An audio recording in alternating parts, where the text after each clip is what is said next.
What's up, guys? It's Toad. Another daily breakdown video. I don't know if maybe I'm going to start doing these not on my phone because I get the better audio system here, the better audio quality. But we'll see. Took a loss yesterday, an 0-1 day. Toronto Raptors, yeah, just great. They lost all four quarters of that game. And the story of the game really was a huge amount of turnovers, 23 turnovers. It's just an insane amount of turnovers, like a complete outlier, really. And who did they even lose to? Orlando Magic.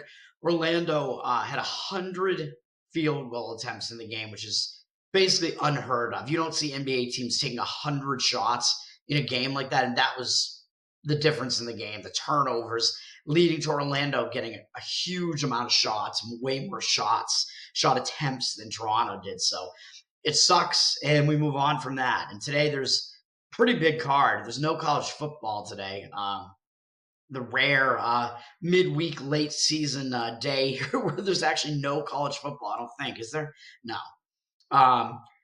So we'll look at college basketball quickly. I don't have anything in college basketball because the situations that I tend to look at, they kind of just line up against each other. So the first thing that I looked at was I wanted to go against Marquette because they pulled off a nice upset of Kansas yesterday, beat them by 14 points. Only a 3.5 point upset because I think Kansas, even though they're ranked number one, I don't have them as actually the number one team, although I don't have Marquette as high as 4 either. But Marquette beat the number one ranked team pretty decisively. So and that's in the Maui Invitational tournament there. That's a game where you say, well, I want to go look to go against Marquette after they do something like that. However, you look at what Marquette has today. They are up against Purdue. Purdue's down from a 4.5 to a 3.5 point favorite. I don't see the percentages yet, but it looks like the market is moving against Purdue a bit. I would kind of look to go with Purdue, but Purdue is ranked 2 in the nation. They had a big win themselves over Tennessee yesterday, so that's kind of what keeps me off it a little bit. These teams in the Maui, they're just kind of all beating each other up and playing a bunch of big games in a row. So that's just kind of what keeps me off of it at this point. But I do have Purdue as the better team, but I don't quite them have as high as like 3.5, 4 over Marquette. I have them like around 3 points better than Marquette, but that's all I got to say about that. I think Marquette is maybe in the slightly overvalued spot, though, just because they destroyed Kansas yesterday. So you can't really look much better than knocking off the perceived to be number one team. So those are my thoughts on that one. I'm not actually going to have a play on it. The very, very slight lean, I guess, would be to Purdue there. I mean, that's the way that I kind of look to go against Marquette off of that big game, but I don't think I'm going to be able to do anything about that, get there with that. And I wanted to look to potentially go against Southern Illinois because they had a pretty big game against James Madison, who was actually in the rankings. James Madison kind of flying under the radar. They were a really good team last year as well in their conference there in the Sun Belt, and they wound up falling short, I think, because the Sun Belt had a pretty stacked conference there near the top, and James Madison wound up not winning that conference. I forget who did. If it was Louisiana, maybe who won it last year, even though JMU was probably the best team in the conference. JMU yesterday got off to a big lead. They were 6.5 point favorite in the Cancun Challenge down in Mexico, down in the Yucatan, in the jungle. They had a huge lead early, and then Southern Illinois is a 6.5 or 5.5 point underdog. My mistake. Came roaring back and wound up taking the lead in the second half, and then kept it close pretty much the rest of the game, wound up losing, and I guess actually failing to cover by a half point right at the end too. But that was a big performance from Southern Illinois as an underdog, so I would kind of look to go against them as well. But then you look at what they got going on here. They're up from a -1 to a -4 favorite in their game tonight, or this evening against New Mexico State in Cancun. And then you look at what New Mexico State did yesterday. So it looks like the line is pushing Southern Illinois up a little bit, and I do think they are the better team. They're more than 1 point better than New Mexico State is. But you look at New Mexico State, it's just like, oh, well, they're also in a go against spot because they had a lead for much of their game as an underdog, 5.5 point underdog, I think, against Fresno yesterday, and they wound up losing it right at the end after having the lead almost the entire way. Almost pulling off the upset of Fresno, and they wound up losing it right at the end. So and it was in overtime, actually. So both teams are in bad spots, which is unfortunate because they're teams that I would want to go against. And you look and they happen to be playing each other after the big games yesterday. They almost pulled off upsets. So what can you do about that? It's the way it is. So nothing in college basketball, but I just figured I'd point out a couple of those situations there. Moving to the NHL, we got one play and one game that I was kind of close to playing. Starting with the game that I was close to playing, close to going against the New York Islanders. I know I've been on them a bunch, and they mostly have not done well for me, although they finally came through for me the last time I played them. I think, but the Islanders, I think they're in a bad spot. They're a minus 145 home favorite, though. So that the fact that they're a minus 145 home favorite, though, and they have the worst record than their opponent here, the Philadelphia Flyers, that's what kind of keeps me off of going against them a little bit, because the line looks a little bit suspicious. Like, why are the Islanders somewhat significant favorite against a team with a better record than they have? So that's what keeps me hesitant a little bit there. But the Islanders have 85% of the tickets, it looks like, but 52% of the cash on the other side on the Philadelphia Flyers. And that's the way that I do tend to look here. I do lean to the Flyers. And this is kind of a classic spot where I would look to go against a team. The Islanders just had a road trip of, 5 games out to the Pacific Northwest, and they lost all of those games except the last one. And the final 3 of them all went into overtime and shootout.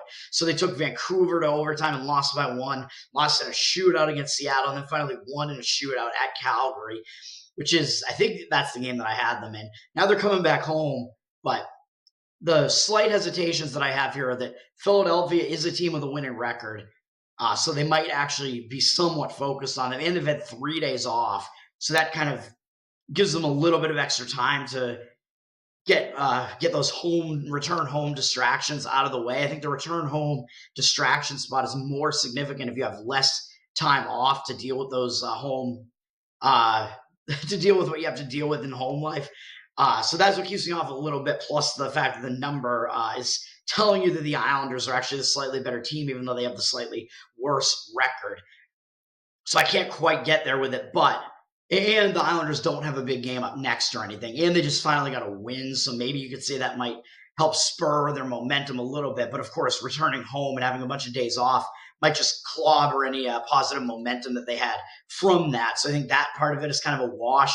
But then you look at the Philadelphia Flyers, and they're not really in a spot where I want to necessarily be on them either, because they're hot right now. I mean, they're on a 5-game win streak, which you don't want to buck like win streaks like that, although I do tend to do that because that's how you find teams that are a bit overvalued, really. Although I think the Flyers, as kind of a significant underdog, aren't really overvalued here at all. But I think I played against them after they beat LA, Carolina, and then they came back home and played Vegas, and that should have been a down spot for them, I would have thought. Or no, I didn't play against them because it was Vegas, so I think that's what kept me off of it, because what should be a down spot and a return home distraction for them wound up not being so because Vegas was coming into town. I think I played against them in the next game after that, so they'd beaten Vegas in the return home, avoided the return home distraction angle there with a huge win over the returning champs. Then they went to face the lowly Blue Jackets, and I think that's where I went against them. That was a down spot for them, but they still wound up winning that game. Now they've had 2 days off, and they go on the road, to face the Islanders here, although it's a very short trip. But a couple days off and then having to go on the road might hurt your positive momentum you had a little bit there. So there are a few conflicting things there. So that's the way I look at that one. But I do think that the Islanders are in a worse spot. They're returning home from a long road trip, so I would look to go against them there, and the market does look like it is in agreement with me on that one. I think Nashville is also in a bad spot, although I can't quite get there with them either necessarily, but I played them in their last game, and they got that kind of miracle money line win right at the end with the 2 goals right near the end against the Colorado Avalanche. Big win. So now they got to be in kind of a classic letdown spot after Nashville pulled off that upset. You're staying at home. You're kind of basking in that win, thinking about that win. Now you might be a little bit overvalued. You got Calgary coming in. You might not pay that much attention to them. You got St. Louis on deck. I mean, they're better than Calgary somewhat, slightly, record-wise at least. So I don't know. It's possible that you're in the letdown spot and you might let this game slip against Calgary. But Calgary's not exactly in a spot where I want to be on them either, because they just started a road trip. They won in overtime against Seattle, which Seattle was a playoff team last year. So that's still a pretty decent win there. And that was 2 nights ago. Now they have this Nashville game kind of in there in the middle, almost sandwiched looking in a way, because you have that big overtime win, even though Seattle hasn't been as good this year as they were last year, making that run in the playoffs and upsetting the Avalanche last year. You're coming off beating them in overtime on the road. You have this Nashville game coming up next, and then you have Dallas, Colorado, Vegas, Dallas, Vancouver, Minnesota, Carolina, all these bigger games, New Jersey, Colorado, Vegas, Minnesota again. They have a stacked schedule. Tampa Bay, they have a stacked schedule coming up after this. This is like the most down spot in the schedule for Calgary there. So that's what keeps me off it a little bit, even though indeed Nashville's in a letdown spot. And because of that, I would look slightly to go against Nashville there, but I can't get there with it because Calgary, they're kind of in a bad spot of their own. They're coming off a pretty big win and they have a bunch of big games on tap. So I don't think I can quite get there with it. The market seems to be on Calgary a little bit, flipping them from a plus 100 even money dog, I guess, to a minus 110 favorite. So kind of a pick the winner situation now from an underdog. Looks like they're moving into the favorite role, and they have 94% of the cash, but 82% of the tickets on them. So I do lean slightly against Nashville, but like I said, can't get there because both of those teams are in bad spots. The game that I'm going to be on was one that was suggested to me. I forget which one of you guys suggested it in the comments. I'm sorry that I forget who's who in the comments, but I am actually going to do it. I was like, well, I have to look at this and see if it's like something that I actually like. And maybe I'm biased now because I got you guys commenting on it and telling me to do it. And the market looks like it's against me, at least according to the pregame numbers here, which I don't love. But I'm going to be on the Winnipeg Jets. I think Tampa is in a bad enough spot that it makes sense to do it. It looks like Tampa's gone down, though, a little bit from minus 114 to minus 113 on the money line as a home favorite. So that part of it looks like the market is kind of in agreement with going against Tampa, even though it looks like they have 60% of the cash, but 71% of the tickets on Winnipeg. So that makes it look like the cash discrepancy is on Tampa Bay. So I don't like that aspect of it, but I do think Tampa is in the biggest go against spot here. And that's because, as we all know, they just beat the Boston Bruins. Huge win. That was like their biggest win of the season so far. Tampa's been kind of on and off. They're, as we know, as I keep mentioning, they're without their goalie. Their very good goalie, Vasilevsky. He's not back yet, so they've been struggling on that side of the ice there. They've been giving up too many goals in a lot of these situations. But they just had that big win over Boston. Huge win. Now they get Winnipeg, and yeah, Winnipeg does have a winning record, but they're a team from the Western Conference coming in there, and you might be riding that high, staying at home off of that huge overtime win 2 nights ago against Boston. That was a max effort type of game there. You got that win. And then up next, you got a road game on Friday against Carolina, who's one of your in-conference foes as well there, Carolina. I think Carolina and Tampa almost have developed like a little bit of an in-conference rivalry of sorts there too, I would kind of say. So they might have one eye looking ahead to that too, even though Winnipeg does have a winning record. I don't know how focused you can really be on Winnipeg coming in there because there isn't really that much of a history there. They're from the other conference. And they do have Colorado after the Carolina game as well, who is one of the better teams in hockey as well. I think Winnipeg flying under the radar a little bit, even though the odds makers are telling you here that Winnipeg is the slightly better team, and they do have the better record as well because Tampa's not getting the full home ice there. But odds makers also, Tampa just kind of has that mystique around them where everyone loves their scoring. They love Stamkos. They love some of these offensive players that Tampa has. Winnipeg doesn't really have that like name recognition behind them, so I almost feel like the public bettors still kind of like Tampa. And Tampa does still have a winning record, and they're only like 1 game worse than Winnipeg, really. So what are we talking about there? But the odds makers are telling you that Winnipeg is a little bit of the better team here. Looking at the Winnipeg side of things, they haven't done they're not really in a bad spot, I would say. They have extra days off. They have 3 days off. However, you might say that might hurt their momentum because they had a nice homestand. They had a long homestand where they only lost one game. They won 4 out of 5 on the homestand. And the only game they lost was, well, the biggest one to Dallas.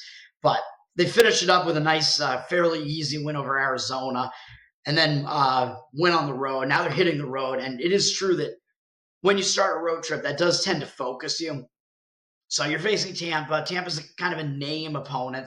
You have multiple days off, so I do think that that is a spot where you are going to be focused on your opponent, even though you might say, well, they were just winning at home. Now they have these days off. That might disrupt that momentum a bit, and that's true.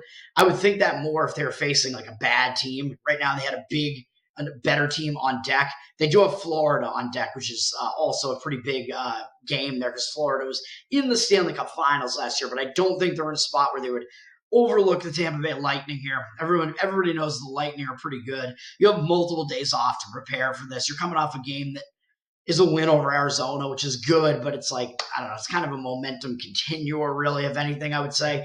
So that's the way I'm going there. I'm going with the Winnipeg Jets, and I took, what did I take there? I took them as a money line dog. I got a plus 102, so that's the way I'm going there.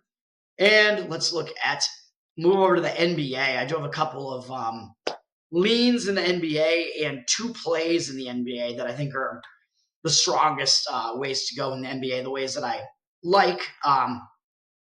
Let's see. Starting with the leans in the NBA, what do we got here? First, I do have a lean to the Miami Heat slightly against the Cavs. The Heat are up from a 2-point favorite to a 2.5-point favorite on the road. I don't see the market percentages yet on these, but it looks like the market, the line movement is kind of in agreement with me. And the market is also telling you the Heat are actually the better team kind of significantly if they're laying 2.5 points at Cleveland. So the odds makers are telling you something there that even though the Heat and Cleveland have similar records, the Heat only with a slightly better record, I think, they're actually the noticeably better team, and they've been starting to turn it on as of late. What kind of keeps me off of it is that fact that the Heat have kind of that name recognition still. They carry a lot of weight. I mean, they got Jimmy Butler. They got stars on this team for sure. So it keeps me off of it just a little bit there. That I think that the public does like the Heat more than they like Cleveland. And I think that because it's the Heat, that the Heat are the team that was in the Eastern Conference Finals last year. I think that is the other thing that kind of makes me not want to fade Cleveland here, because I do think Cleveland will still have some focus here. And though Cleveland is certainly in the worst spot, and you look at what Cleveland has done recently, they've been playing out of their minds. They've looked really good in the last 2 games. They won at home against Denver, beating the returning champs. Then they went to Philadelphia last night and beat them in overtime. Another big win. And I think that was one of those stupid like NBA in-season tournament games. I don't even know how the NBA is doing this now. I kind of just ignore that aspect of it. But now they come back home with no days off to face Miami. So it is a bad spot for Cleveland, I would say. But the fact that it's Miami, the Eastern Conference winners from last year, that's what keeps me from playing Miami here a little bit, because I think Cleveland's not just going to overlook Miami, even though they do have the Lakers next and whatever. The bad spot for Cleveland comes into play where it's the fact that Cleveland's on the back-to-back and they're off of 2 huge wins. So it's like, will they run out of gas by the end of this game against Miami? That's the reason why I lean Miami here, but it's not quite strong enough for me to quite get there on it. Even though Miami, I do think, is in the much better spot as well.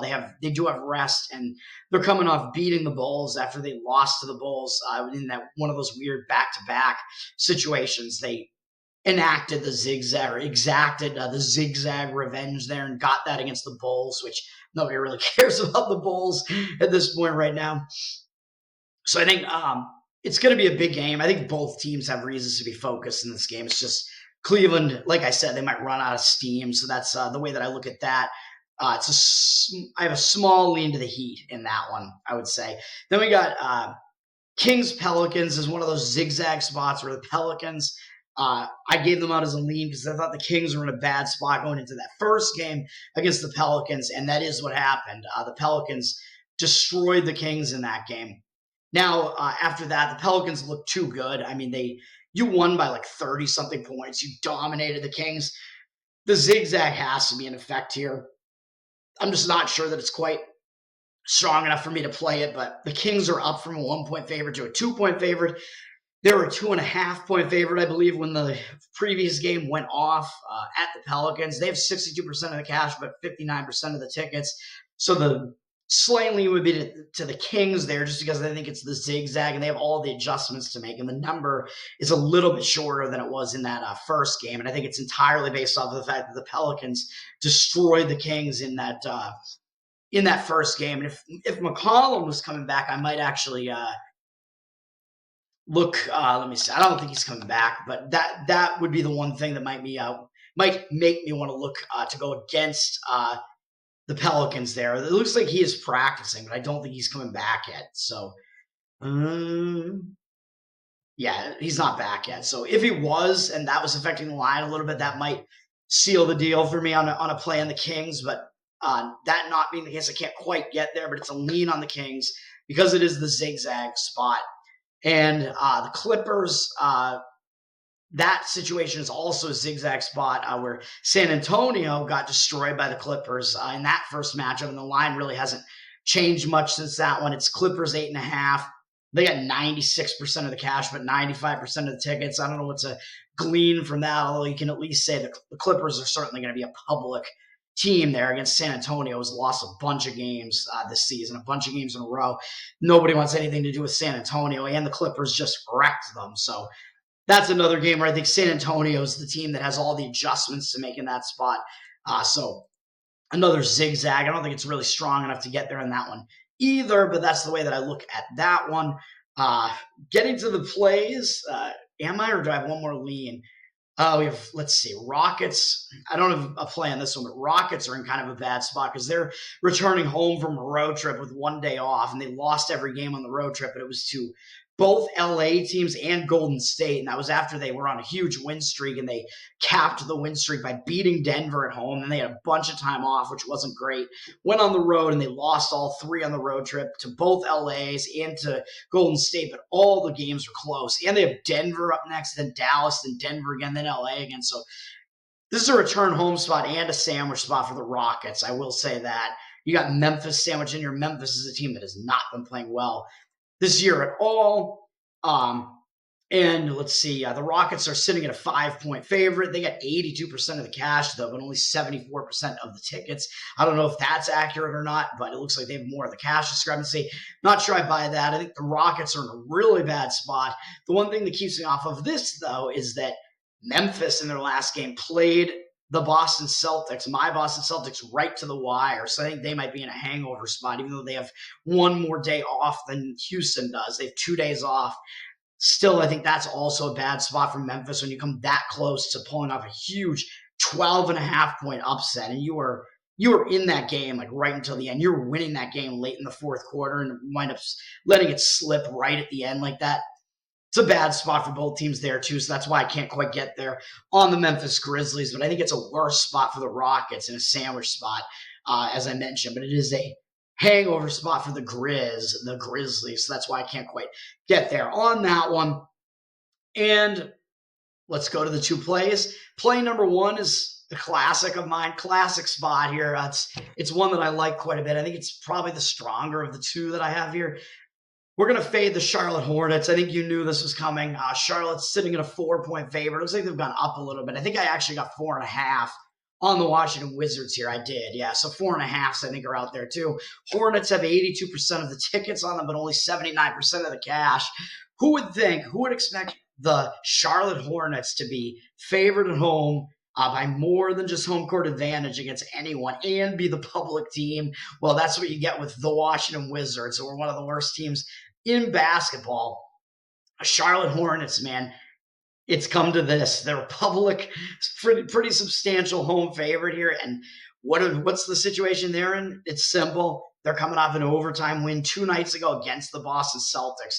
Huge win. That was a double-digit upset as well, I'm pretty sure. Oh, no, it was down to 8.5, I guess, by the time it tipped off. Still a huge upset of the Boston Celtics.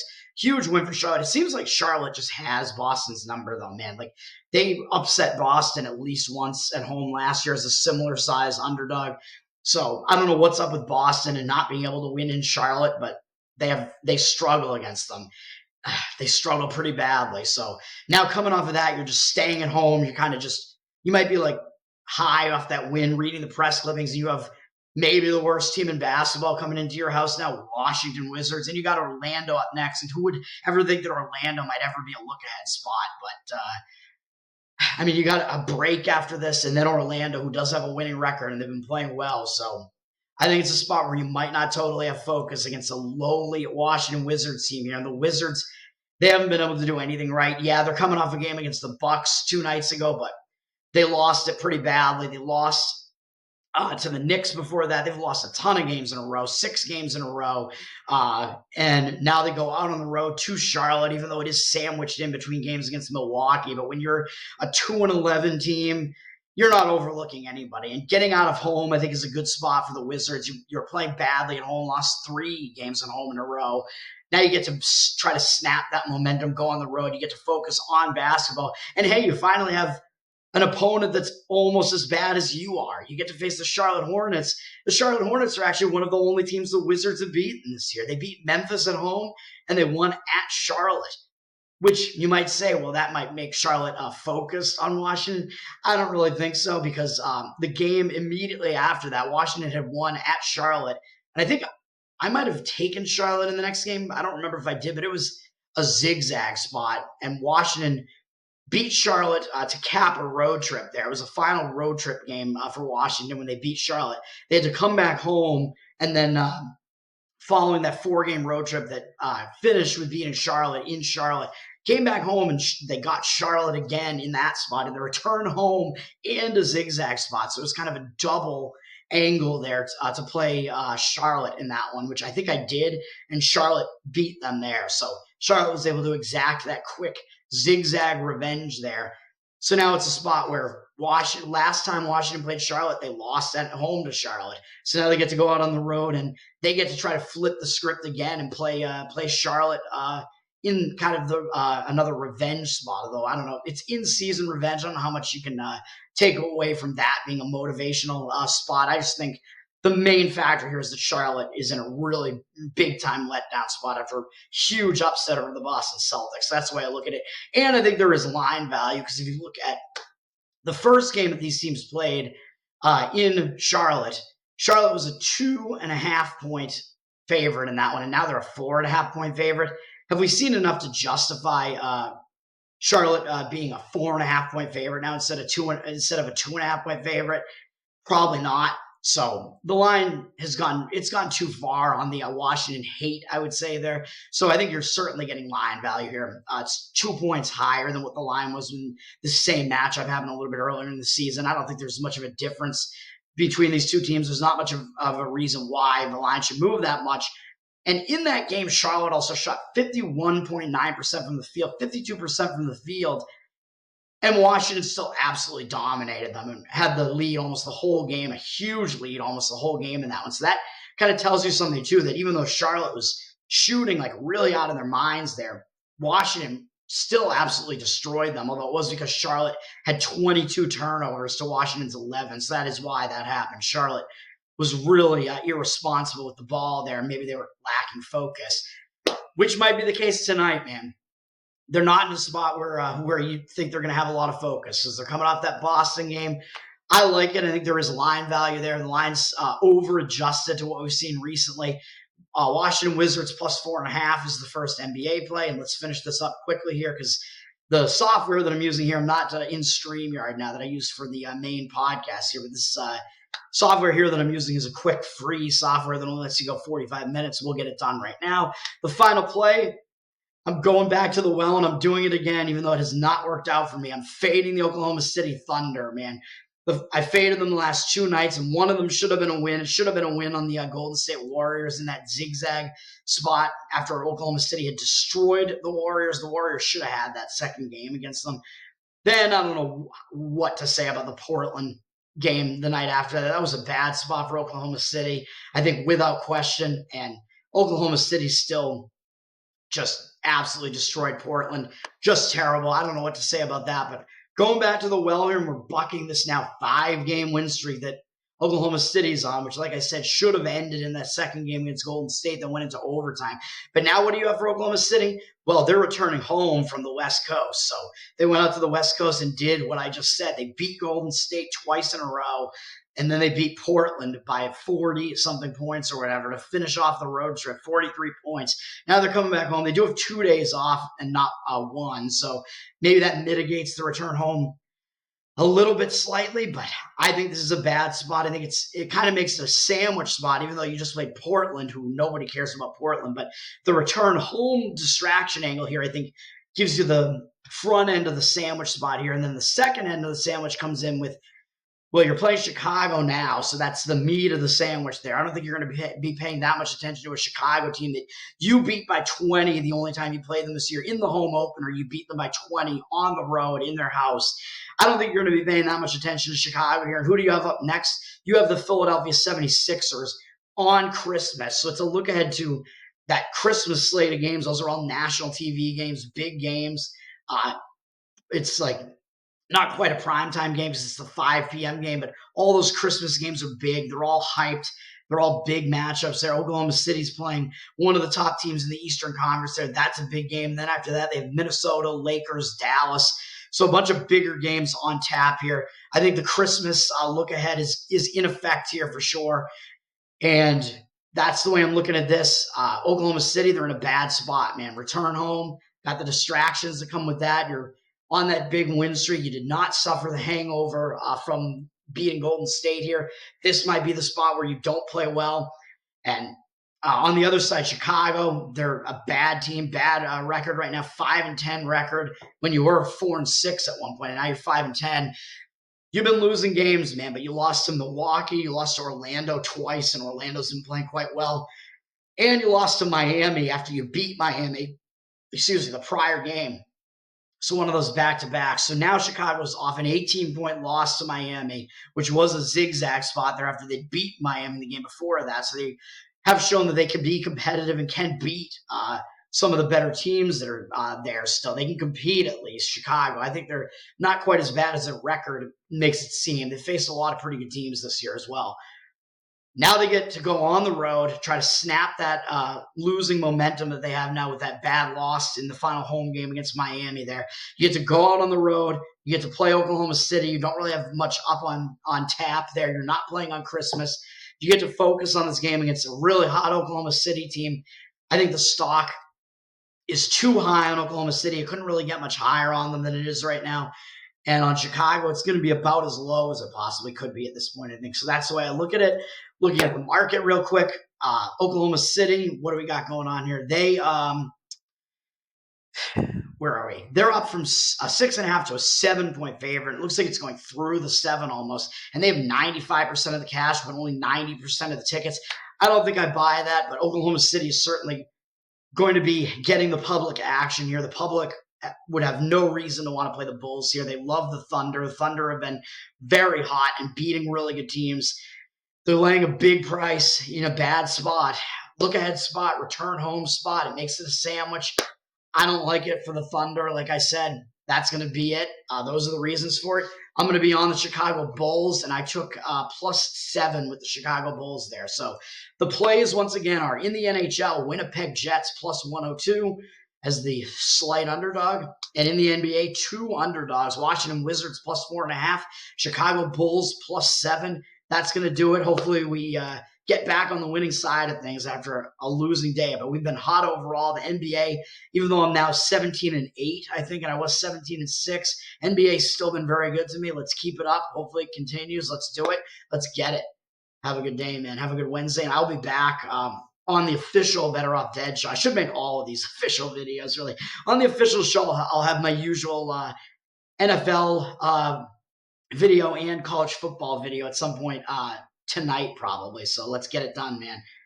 Let's win. Peace.